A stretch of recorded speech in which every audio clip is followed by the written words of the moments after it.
So I'm just going to start with a little bit of the news. It's a fairly topical topic right now. So you'll recognize maybe the Maclean's front page cover that happened back a few months ago in January. This is our Miss Universe, of course, who is decrowned, if you will, because she is male to female transgender. This was about Catholic school and the ability for this young male to female transgender to find a neutral-based washroom. But I want to draw your attention to this Margaret Wendt article that came out in the Globe and Mail back in August of 2014. And this is one of the articles where parents will come with their questions about what we're doing with their children. And I just want to give you a quote from this article.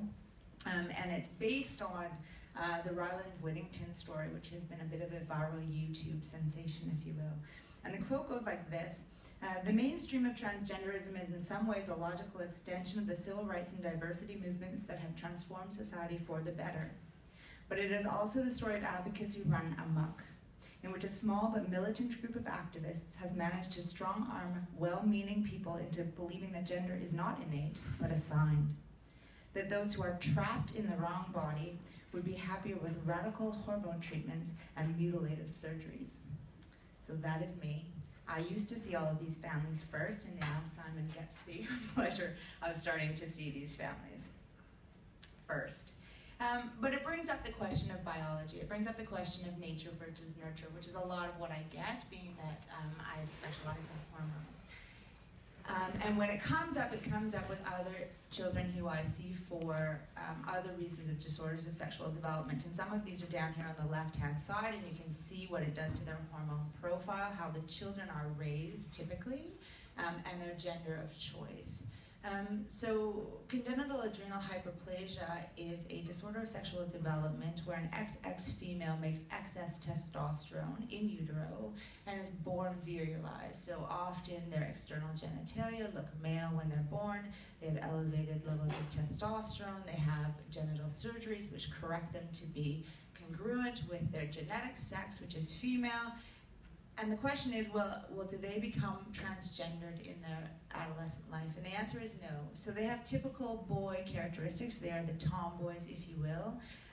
Many of them do not find partners or are self-declared lesbians, but this may be because of the genital surgeries they have and not because of any of the hormone exposure in utero.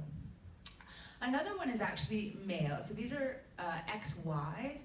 With a disorder of testosterone development. So 5-alpha reductase, you have high testosterone but very low levels of dihydrotestosterone, which is the active testosterone, if you will. This is guivederci, or the thing that happens in the Dominican Republic with young children that are born in tribes as girls, and then they have penises at 12. So it's called penis at 12 syndrome. It's also what the book Middlesex was written about, if you've read it. It's an excellent book.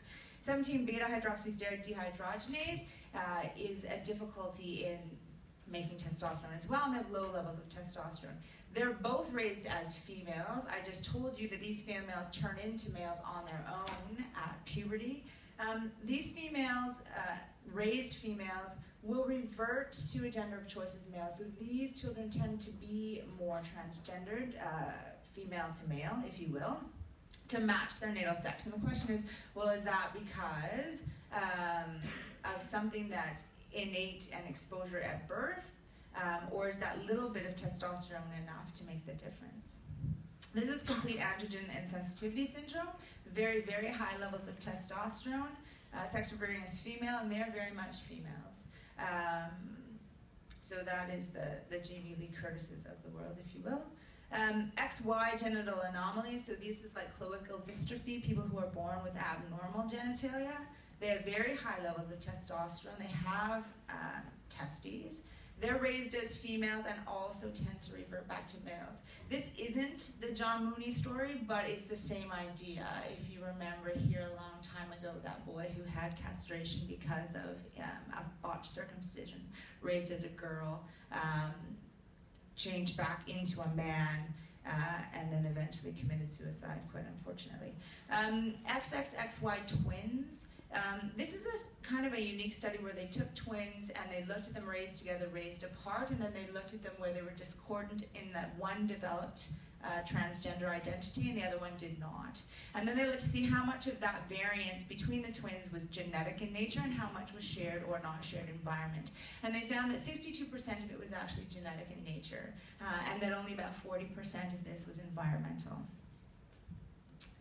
A quick slide on biology. They've done some post-mortem studies to look at the size of different areas in the brain, like the nucleus striae and the hypothalamic nucleus, and notice that there's differences between boys and girls, and that trans males look more like typical males or natal males, and trans females look more like natal females.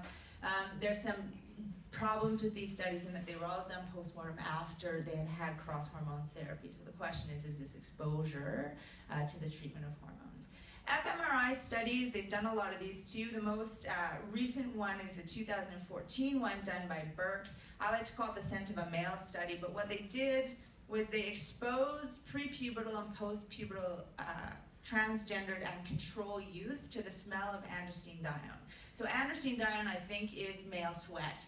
And if you have a girl smell male sweat, we think it's great, and we light up a whole bunch of areas.